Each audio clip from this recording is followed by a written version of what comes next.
Hello बच्चों, मैं अमर sir. बच्चों, कल आपने देखा था कि हमने एक डेरिवेशन किया था दो बिंदु आवेशों के निकाय की वैद्युत स्थिति ऊर्जा। आज हम यहाँ पर एक और डेरिवेशन करेंगे, या फिर यहाँ पे देखिए बाह्य वैद्युत क्षेत्र में द्विध्रुव की स्थिति ऊर्जा।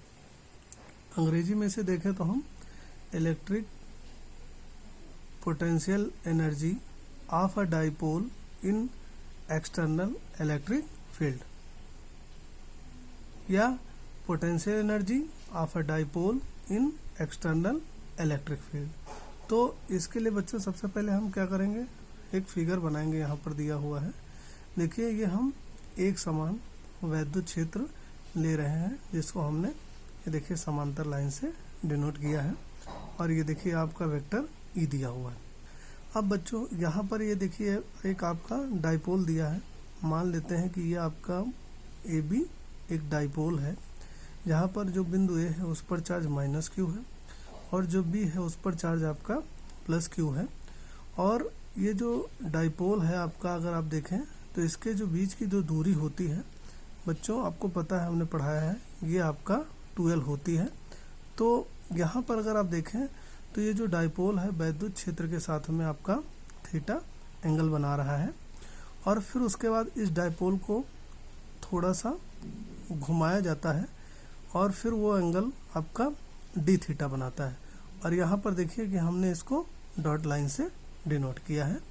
तो यहाँ पर अब आप देखिए कि चित्रानुसार द्विध्रुव पर कार्यरत प्रत्यानयन बल आघूर्ण का आंकिक मान। तो बच्चों अगर आप देखें तो ये जो आपका बल आघूर्ण है हम लोगों ने पिछले चैप्टर में भी निकाला है।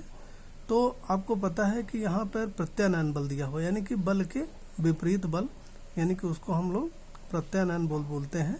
तो यहाँ पर प्रत्यानयन बल आघूर्ण दिया हुआ है, तो टाउ इक्वल माइनस का पी साइन थीटा, ये आपका इक्वेशन फर्स्ट हो गई।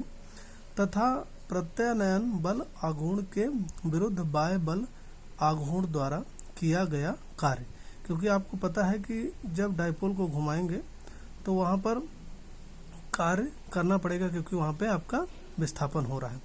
तो यहाँ पर आप देखेंगे कि आपका स्मॉल वर्क होगा, अगर आप देखें, क्योंकि आपने देखा कि जब हमने डाइपोल को घुमाया है तो वो एंगल आपका डी थीटा कवर किया है। तो यहाँ पर D omega equal tau D theta, ये आपका इक्वेशन सेकंड हो जाएगा, और टाउ इक्वल माइनस का पी साइन थीटा आपका इक्वेशन फर्स्ट हो जाएगा। और समीकरण 1 का मान समीकरण 2 में रखने पर तो डी डब्ल्यू बराबर पी साइन डी थीटा। तो ये बच्चों आपका थोड़ा सा घुमाने पर ये आपका कार्य आया, या फिर हम लोग इसको अल्प कार्य बोल सकते हैं, क्योंकि यहाँ पे अल्प कोण आपका घुमा। अब अगर यहाँ पे दिया हुआ है कि अतः द्विध्रुव को कोणीय स्थिति थीटा बराबर थीटा 1 से स्थिति थीटा बराबर थीटा 2 तक घुमाने में किया गया कार्य, यानी कि यहाँ पर बच्चों कुल कार्य आपको निकालना है। तो जब भी अगर आप कोई भी चीज़ कर रहे हो, छोटी चीज़ है और उसको अगर बड़ा करना है, तो आप उसका समाकलन कर दीजिए, तो अपने आप वो आपका बड़ा हो जाएगा। तो यहाँ पर अगर आप देखें तो ये देखिए हमने लिखा पहले D W equal P sine theta, फिर डी थीटा। तो यहाँ पर समाकलन का साइन डी ओमेगा इक्वल समाकलन का sine P sine theta D theta. अब यहाँ पर बच्चों देखिए, जब आपका कार्य 0 है तो जो आपका कोणीय स्थिति है थीटा, वो आपका थीटा 1 है, और फिर आपका कार्य डब्लू होता है, कैपिटल डब्लू, तो कार्य वो आपका विस्थापन जो होता है वो आपका थीटा 2 हो जाता है, या फिर कोणीय स्थिति आपकी थीटा 2 हो जाती है, यानी कि आपका जो डाइपोल है वो घूम गया। अब यहाँ पर आपको पता है कि जब कुछ नहीं होता तो हम लोग 1 लेते हैं, और फिर आपको पता है कि कोई भी चर पद है अगर उसकी पावर 0 है तो वैल्यू 1 होती है। चूँकि यहाँ पे देखो डी डब्ल्यू लिखा हुआ है, इसलिए हम यहाँ पे ओमेगा नाट लेंगे, क्योंकि यहाँ पे ओमेगा दिया है, या फिर डब्लू नाट आप बोल दीजिए, क्योंकि डी डब्ल्यू लिखा है। तो यहाँ पर समाकलन का साइन 0 और कैपिटल डब्लू बराबर यहाँ पर पी, समाकलन का साइन देखो पी बाहर ले लेंगे, क्योंकि हमें जो दिया होता है पद उसी का समाकलन करना होता है। तो यहाँ पर theta 1 theta 2 sign theta D theta.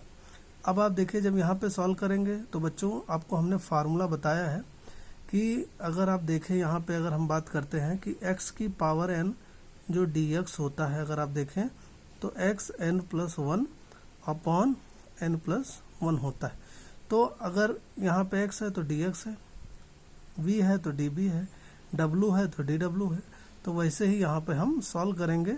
तो अगर आप जब सॉल्व करोगे तो यहाँ बड़े ब्रैकेट में w स्मॉल का, फिर यहाँ 0 और यहाँ w, ये आपका लोअर लिमिट, ये आपका अपर लिमिट, यानी कि निम्न सीमा उस सीमा बराबर p बड़े ब्रैकेट में माइनस cos थीटा, फिर बड़ा ब्रैकेट आपका θ1 और यहाँ पे θ2, क्योंकि आपको पता है कि जो साइन थीटा डी थीटा होता है, अगर इसका समाकलन करेंगे तो माइनस का cos थीटा आएगा। ये बच्चों आपको दो चीज़ हमने बताई। अब यहाँ पर हम पहले उच्च सीमा रखेंगे तो w की जगह पे ये आपका स्मॉल w है, ये आपका कैपिटल W है, तो स्मॉल w की जगह कैपिटल W रखेंगे। फिर यहाँ पर 0 पुट करेंगे तो w-0 बड़े ब्रैकेट में बराबर यहाँ p, और फिर ये देखिए उच्च सीमा तो थीटा की जगह पे θ2, और फिर माइनस साइन आपका होता तो यहाँ पे माइनस दिया तो ये इसको प्लस कर देगा, तो थीटा की जगह θ1, तो यानी कि बड़े ब्रैकेट में माइनस cos θ2 प्लस cos θ1 बड़ा ब्रैकेट क्लोज।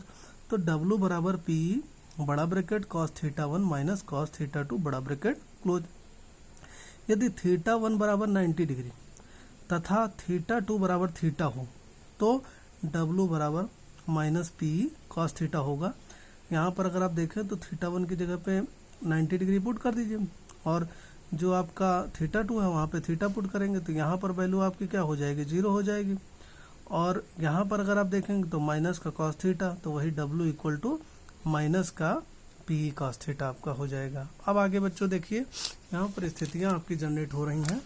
3 स्थितियाँ हैं कि पहली स्थिति है बच्चों की थीटा बराबर अगर 0, तो आपको पता है कि cos 0 की वैल्यू यहाँ पे कितना आपका होता है, 1 होती है, लेकिन माइनस साइन है तो यहाँ पर अगर आप देखेंगे तो माइनस का p आएगा, यानी कि ये जो आपका पोटेंशियल एनर्जी है, यानी कि आप देखें तो ये जो आपका W है ये आपका एक तरीके से एनर्जी ही है। अगर आप देखेंगे यहाँ पे, क्योंकि आपने लिखा है ना कि स्थिति ऊर्जा, अगर आप चाहो तो यहाँ पे इसको, और यहाँ पे चाहे तो u इक्वल टू माइनस का p cos थीटा कर सकते हैं। यहाँ पे इसे आप लिख सकते हैं। देखिए यहाँ पे p आपका cos थीटा आ जाएगा, देखिए आपका यहाँ पे दिया हुआ, ठीक। आप यहाँ पे देखिए तो वही चीज़ आपका दिया हुआ है, तो यहाँ पर w मिनिमम बोल दीजिए या फिर आप इसको u मिनिमम बोल दीजिए, तो यहाँ पर u minimum equal to minus का p हो जाएगा।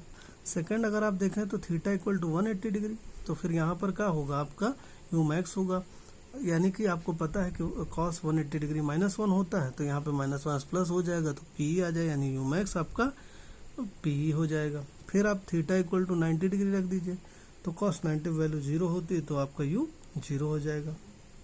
यानी कि अगर आप देखें तो हम यहाँ पर w मिनिमम माइनस का p, और फिर यहाँ पर w मैक्स इक्वल टू यहाँ पर p, और यहाँ पर अगर आप देखेंगे तो w इक्वल टू 0, ऐसे भी कर सकते हैं। अब आगे बच्चों देखिएगा, यहाँ पर एक हेडिंग है कि आदर्श चालक के स्थिर वैद्युत गुण। आपको पता है कि चालक पदार्थ होता है, यानी कि जिसमें आपका ऊर्जा या फिर आप विद्युत या फिर ऊष्मा कह सकते हैं कि आसानी से उसमें प्रवाहित हो जाती है।